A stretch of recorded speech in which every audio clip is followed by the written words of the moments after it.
변별적 자질이란 개념은 이제 올해 처음 모의고사에 나왔어요. 근데 앞으로도 나올 가능성이 충분히 존재하기 때문에 이 개념에 대해서 이해하고 어떠한 변별적 자질의 예시들이 국어에 존재하는지 정도 확인하고 넘어가면 될 것 같아요. 자, 그러면 같이 먼저 개념을 보도록 하겠습니다. 여기에 개념이 나오는데 음소의 자격을 가지는 소리들을 서로 구별해 주는 것. 음소는 자음과 모음 같은 놈들을 이야기하는 거죠. 자질이란 말소리를 이루고 있는 하위 성질 혹은 속성과 비슷함. 말이 어렵게 나와 있는데 여기서 말하는 자질은 음성의 특성이라고 보면 돼요. 소리의 특성이라고 보면 되겠죠. 모든 소리들을 음성적 특성으로 나누는 게 아니라 그거에서 음소의 자격을 가지고 있는 음소들의 소리를 음성적 특징으로 구분하는 거예요. 예를 들어서 미음이랑 비읍은 국어에서 음소로 존재하잖아요. 얘네들이 가지고 있는 소리의 특성을 세분화했을 때 미음과 비읍은 둘 다 입술에서 나는 소리라는 거죠. 그래서 입술에서 나는 소리를 양순성이라는 변별적 자질로 표현할 수가 있어요. 그래서 미음과 비읍은 둘 다 양순성을 가지고 있기 때문에 플러스라고 표현하고 양순음이 아닌 것들은 마이너스 양순성이라고 표현하면 되겠죠. 그리고 또 여기에 미음과 비음은 양순성이라는 음성적 특징에서는 같지만 비음성이라는 또 다른 변별적 자질에서는 차이를 가지고 있는 거예요.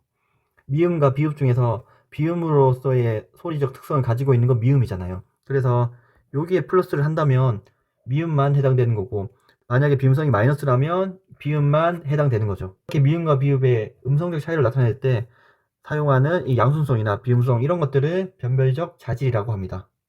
이러한 변별적 자질에는 국어에는 크게 세 가지로 나눌 수 있어요. 크게 보면 여기 유형에서 가장 위에 있는 것처럼 주요 부류 자질이라고 부르는 게 하나가 있고 이거는 분절음, 자체, 자음과 모음 같은 놈들을 나눌 때 쓰는 거예요. 그리고 그 다음으로 크게 자음들을 세분화해서 나누는 변별적 자질이 있고 마지막으로 모음을 분류해서 나누는 자질이 있어요. 이 중에서 가장 먼저 주요 부류 자질에 대해서 보도록 할게요. 자, 크게 두 가지를 제시할 수 있을 것 같아요.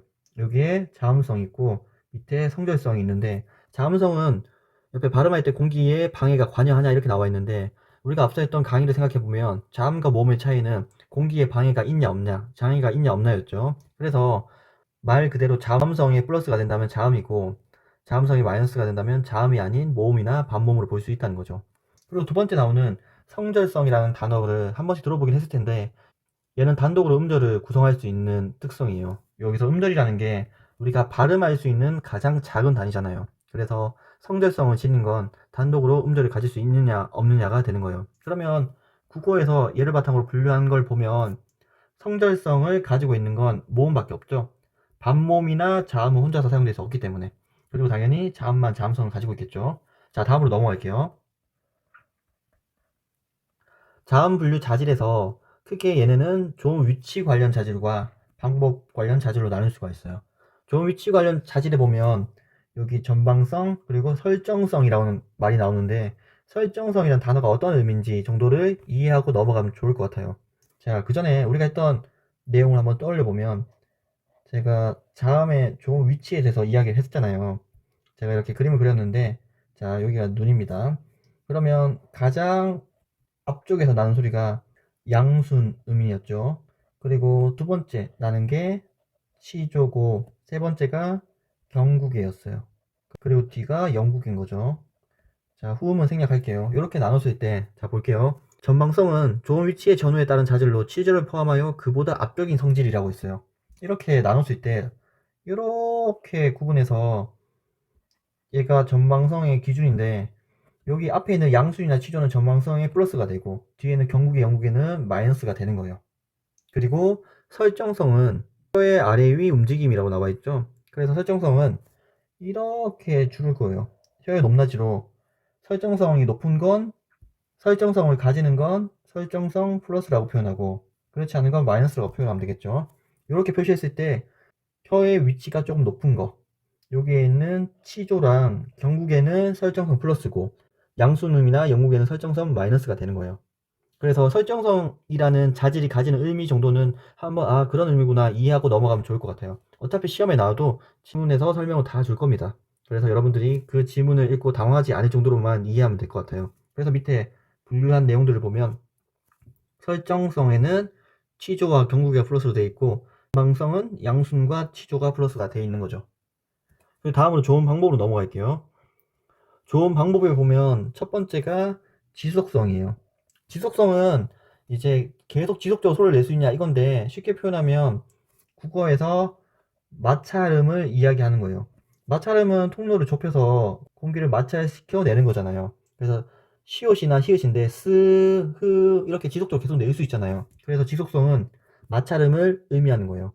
그리고 지연 개방성이라고 나오는데, 지연 개방성은 공기를 막았다가 천천히 터뜨린다고 했잖아요. 우리가 좋은 방법을 이야기했을 때 막았다가 터뜨리는 건 파열음이라고 했죠. 막았다가 터뜨린다고 이야기를 했는데, 파찰음 같은 경우에는 막았다가 터뜨리면서 마찰을 일으켜낸다고 했어요. 그래서 지연 개방성은 지연, 천천히 개방한다는 거예요. 그래서 지연 개방성은 막았다가 천천히 좁히면서 터뜨린다고 해서 얘는 파차름을 설명하는 자질인 거죠. 그래서 지연 개방성 플러스는 파차름이고 나머지는 마이너스가 되는 거예요. 비음성은 당연히 비음을 이야기하겠죠. 유음도 마찬가지고. 그리고 긴장성이라고 나오는데, 긴장성은 우리가 예사소리 말고 긴장이란 자질을 가지고 있으면 된소리라고 이야기했죠. 그래서 된소리들을 구분할 때 쓰는 거. 그리고 유기성은 유기음이죠. 기가 있는 소리니까 얘는 거센 소리를 구분할 때 쓰는 거예요. 그래서 여기에 따라서 분류를 해보면, 여기 지속성에는 아까 말한 것처럼 마찰음만 플러스고, 여기 유음에 마이너스 플러스 돼 있잖아요. 여기는 유음이 지속성을 가지고 있냐에 따라서 약간의 의견 차이가 있어요. 논란이 존재하기 때문에 이렇게 둘 다 표시를 한 거고, 지연 개방성에서는 파찰음만 플러스가 되는 거고, 비음도 당연히 이렇게 돼 있죠. 유음도 이렇게 되는 거고, 쉽게 판단할 수 있을 것 같아요. 그리고 마지막으로 이게 모의고사에 나왔던 건데, 모음의 분류자질이라고 나오죠. 모음의 분류자질. 모음의 분류자질은 여기 나와 있는 것처럼 고설성, 저설성, 후설성, 원수성이 나와 있는데, 이게 여러분들이 앞서 단모음 체계에서 공부했던 모음의 종 위치와 관련이 되어 있어요. 이렇게 그려볼 수 있겠죠. 단모음 10개를 이렇게 표현을 했어요. 얘네들 구분할 때 이렇게 구분도 하고, 이렇게 구분도 하죠. 그리고 이렇게도 구분을 합니다. 자, 그러면 고설성이라는 건 여기 가장 상단에 있는 이게 고모음만 해당되겠죠. 그래서 얘네들은 고설성 플러스의 자질을 가지는 거고, 그리고 저설성은 가장 하단에 있는 요 녀석들이 해당되겠죠. 저설성 플러스 자질을 가지는 거예요. 근데 중모음들은 변별 자질이 없잖아요. 왜냐하면 변별 자질은 최소한의 내용으로 음운을 구분할 수 있으면 돼요. 그래서 요게 중모음 플러스 설정하는 것보다는 고설성 마이너스고 저설성 마이너스면 여기 중모음이 해당되잖아요. 그쵸? 그러니까 두 가지로만 설명할 수 있기 때문에 중설성 이런 표현은 없는 거예요. 그리고 마찬가지로 후설성이 존재하는데, 후설성은 당연히 후설 모음들을 이야기하겠죠. 그래서 여기 있는 놈들이 다 후설성 플러스인데, 여기 앞에 있는 놈은 전설성이 없는 이유는 후설성 마이너스로 표현하면 되잖아요. 그래서 없는 거예요. 원순성도 마찬가지로 여기 원순 모음들이 원순성 플러스고, 나머지 놈들은 원순성 마이너스로 표현하면 되는 거죠. 자, 그래서 변별적 자질에 대해서 간단하게 이야기를 했는데, 여기 있는 내용들 한번 이해하고 그냥 넘어가면 돼요. 딱히 외울 필요도 없어요. 13번 문제입니다. 보기를 바탕으로 단모음의 변별적 자질을 탐구한 내용으로 적절하지 않은 것은, 보기 내용이 약간 생소했을 것 같아요. 그래도 비교적 어렵지 않은 내용들이 나와 있기 때문에 읽고 적용해서 풀 수 있을 만한 내용인 것 같아요. 자, 일단은 바로 선택지를 보도록 하겠습니다. 1번을 보면 은은 후설성 플러스, 이는 후설성 마이너스로 표시한다. 이와 으가 있죠. 후설성이라는 건 이제 후설 모음에 해당하는 건데, 그래서 후설 모음이면 후설성이 플러스고 나머지는 마이너스겠죠. 그래서 은은 플러스고 이는 마이너스, 적절한 선택지라고 볼 수가 있어요. 2번으로 가볼게요. 아와 어는 저설성을 나타내는 변별적 자질의 특성이 서로 다르다. 아랑 어를 표현해 볼게요. 저설성이라는 건 저모음에 해당하는 거예요. 그래서 저모음이 저설성에 플러스가 되고, 어나 중모음이나 고모음은 마이너스가 되는 겁니다. 그래서 아는 플러스 어는 마이너스이기 때문에 변별적 자질의 특성이 서로 다르다. 적절한 이야기예요. 선택지 3번으로 넘어갈게요. 외랑 우의 동일한 변별적 자질의 특성은 원순성과 플러스 원순성 마이너스 저설성이다. 외는 여기 있고 우는 여기 있어요. 그러면 원순성 플러스는 원순 모음에 해당하는 건데 둘 다 원순 모음이기 때문에 둘 다 원순성 플러스라고 할 수 있고, 저설성 마이너스는 아까 이미 말한 것처럼 저모음만 저설성 플러스예요.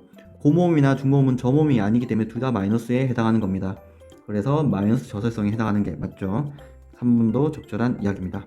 4번으로 가보도록 할게요. 에와 오는 저설성을 나타내는 변별적 자질의 특성은 동일하고 고솔성을 나타내는 변별적 자질의 특성은 서로 다르다.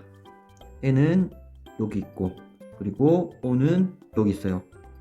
저설성을 둘 다 저설성은 마이너스죠. 저모음이 아니기 때문에.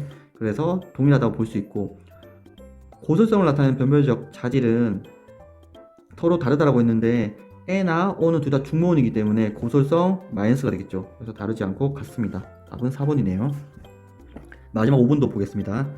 에와 위는 후설성을 나타내는 변별적 자질의 특성은 동일하고 고솔성을 나타내는 변별적 자질의 특성은 서로 다르다.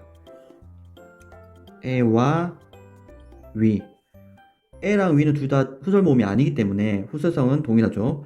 그리고 위 같은 경우에는 고모음이기 때문에 고설성 플러스지만 에 같은 경우에는 저모음이라서 마이너스인 거죠. 그래서 다르다. 적절한 이야기입니다.